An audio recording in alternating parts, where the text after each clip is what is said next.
সেই দৃশ্য এখন আমাদের চোখের সামনে। আমি এবং আমাদের মহানগরের সেক্রেটারি মহোদয় সকলেরই আস্থাভাজন ব্যক্তিত্ব মনিরুল ইসলাম কাসিম একসাথে ছিলাম মাগরিবের আগ মুহূর্তে। তখন প্রথম আক্রমণটা তারা করছিল দৈনিক বাংলা থেকে, মোহর গুলি চালিয়ে তারা প্রথম পরীক্ষা করছিল আমাদের শক্তিটা। আমরা যখন একদম 30 হাত সামনে হবে, তারা একসাথে 40 থেকে 50 জন এইভাবে ফায়ার করতে করতে আসতেছে। আমরা নিশ্চিত এখান থেকে আর বাঁচার কোনো ব্যবস্থা নাই। তো মনির সাহেব আমাকে একটা কাগজ দিলেন, কাগজ দিয়ে বললেন যে এটাতে আমার বিনের লিস্টে আছে, আমি হঠাৎ বাঁচবো না, শহীদ হতে পারি, তবে আমি যদি শহীদ হয়ে আমার বাচ্চাদের লেখাপড়ার দায়িত্ব আপনি দিবেন।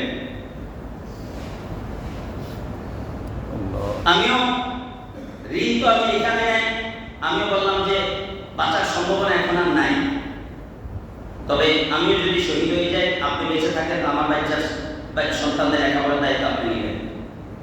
আমাদের সেই দৃশ্যগুলো এখনো মনে আছে।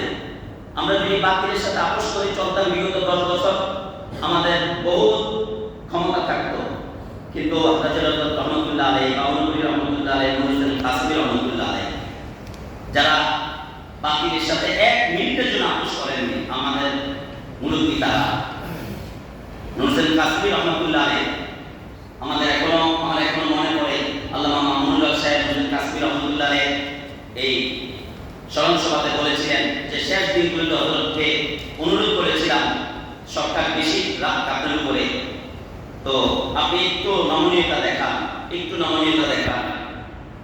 মামুনুল হক সাহেব বলছিলেন যে হুজুরকে আমরা বলেছিলাম আজকের বাড়িদারা টাকার দাম 100 কোটি টাকা হবে, আপনি একটু নমনীয় হয়ে যান। হযরত বলছিলেন 100 কোটি টাকা না, 1000 কোটি টাকা হতে পারে, আমার বাড়িদারা চলে যেতে পারে, কিন্তু আমি বাতিলের সাথে আপোষ করতে পারি না। যাদের কাসিম আমাকে নিজে বলেছেন ইন্তেকালের দিন, যে আমি যখন কাঁদতেছিলাম বাড়িদারা হসপিটালে গুলশানে, তখন এনএসএর উত্তোলন কর্মকর্তা আমাকে পিছন থেকে এসে ধরে সান্ত্বনা দিলেন যে আপনি কাঁদবেন না, আমরা সরকারি লোক, গোয়েন্দা সংস্থার প্রধানদের একজন আমরা, আমি আপনাকে গ্যারান্টি দিচ্ছি তিনি পূর্ণ জান্নাতি। কারণ এই যে ওনাকে আমরা প্রধানমন্ত্রীর পক্ষ থেকে মন্ত্রিত্ব, এমপি, টাকা পয়সা এমন কোন প্রস্তাব নাই যা টাকা আমরা দেই নাই, হযরতের সামনে আমরা বুঝতে পারি নাই। কতবার বলেছি প্রধানমন্ত্রীর সাথে একটু কথা বলতে চাই, আপনার সাথে প্রধানমন্ত্রী তিনি কথাও বলেন নাই। আমরা তো ওই আকাবিরিনদের তত্ত্বাবধানে হেফাজত শুরু করেছি, চলেছি আজকেও ইনশাআল্লাহ আমরা। এবং ওই কুমিল্লার কাজগুলোর মধ্যে মুরাদনগর একটি উল্লেখযোগ্য। আলহামদুলিল্লাহ এখন এই মুহূর্ত আছি, ডান দিকে মুরাদনগরের এই মুরব্বী, বাম দিকে আমাদের নজরুল ভাই আছেন।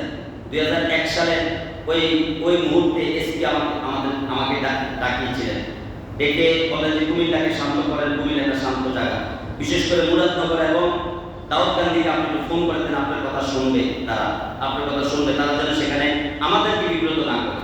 মুরাদনগর ওই জেলা, আমরা যখন 5 মে গুলি শুরু হলো আড়াইটার দিকে, তাই না, ওই সময় আমি আপনার সাথে একসাথে ছিলাম। তখন আমরা কে কোথায় চলে গেছি কোনো খবর নেই। আমি তখন মাদ্রাসাতে গেছি, এই মুহূর্তে আপনার সাথে রিং দিলেন মোবাইল, তখন সমস্ত বাহিনী একসাথে আক্রমণ শুরু করছে। আমাদের সাথে একটি বাণী আমি আমার জীবনের চেতনা মনে করছি। তখন তিনি এই মুহূর্তে রিং দিয়ে বলতেছেন, তখন 3:45 বাজতে পারে, আমার মনে নেই টাইমটা, হুজুর একসাথে গুলি চলতেছে আমাদের উপরে, সাউন্ড গ্রেনেড চলতেছে।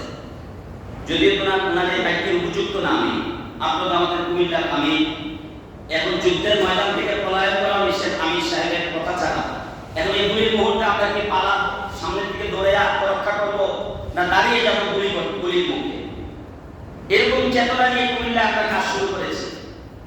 এবং তিনি এখান থেকে দৌড়াইতে একবারে এই দৌড়ের উপরে এই সাইনবোর্ড পর্যন্ত গেছে, পিছন থেকে সাউন্ড গ্রেনেড চলতেছে।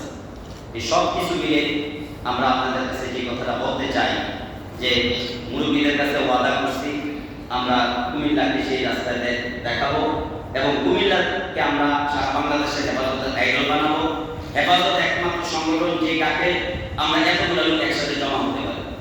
আজকে হেফাজতে যে থানায় যাচ্ছি দিলটা ভরে যায় যে হেফাজতকে এতদিন পর্যন্ত আমরা কমিটি করা ঘোষণা দিতে পারি নাই, অমুকে পাই অমুকে পায়ে দিল আমার নামটা দিয়েন না।